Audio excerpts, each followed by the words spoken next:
आपने नया मकान बनाया है, गुरुदेव वशिष्ठ कहते हैं, एक भी पोर्शन यदि उसमें ऐसा है कि दीवारें खड़ी हैं और उसमें छत नहीं पड़ी, उस घर में प्रवेश मत कीजिए, उसमें गृह प्रवेश मत कीजिए, वो परिवार के लिए शुभ नहीं हो सकता। एक मंजिल मकान आपने बनवाया, आधे में छत पड़ गई और आधे में दीवारें खड़ी हैं, दीवारें न हो तो ज्यादा ठीक। ऐसा घर बहुत ज्यादा दुखदाई है, कलेश देने वाला है, पीड़ा देने वाला है। भूल करके भी उस घर में प्रवेश न करें जिस दीवार के ऊपर छत नहीं है, जिस घर में खिड़कियां नहीं है, जिस घर में एक से ज्यादा दरवाजे नहीं हैं, वह घर भी बहुत ज्यादा अशुभ है, गृह प्रवेश करने के लायक नहीं है। महात्मा वशिष्ठ कहते हैं, नया घर आपने बनवाया है, जब तक उस पर लिपाई नहीं की गई, आज की भाषा में जिसको रंग पेंट इत्यादि के नाम से उसे जाना जाता है, वह भी घर प्रवेश करने के लायक नहीं है। वो कहते हैं कि जब तक खिड़कियां और इसमें कपाट शब्द लिखा है, जिस घर में किवाड़ नहीं चढ़े,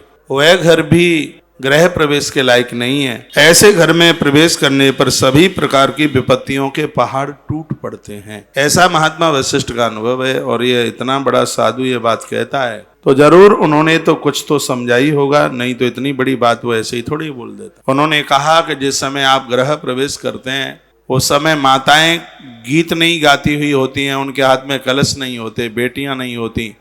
याद रखना, ब्राह्मण के बिना कभी गृह प्रवेश हो ही नहीं सकता। महात्मा वशिष्ठ कहते हैं, देवियां गीत ना गा रही हों, कलश हाथ में न हो, तब तक गृह प्रवेश नहीं हो सकता। जिस घर में आप गृह प्रवेश कर रहे हैं उसमें तोरण लगाइए, तोरण लगाइए, छत पर ध्वजा लगाइए। उसमें फिर वर्णन किया गया है कि जब आप गृह प्रवेश करते हैं तो जहां से कलश उठाते हैं उस समय रवि आपकी बाईं ओर हो, रवि यानी सूर्य। इस तरीके से चलिए, गृह प्रवेश के समय पर सूर्य उस समय आपके बाईं तरफ हो, गाय आपकी दाईं तरफ हो, कोई देवालय आपके दाईं तरफ हो।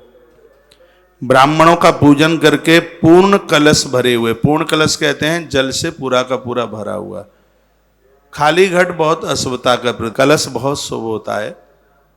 कलश में संपूर्ण नदियों का वास होता है।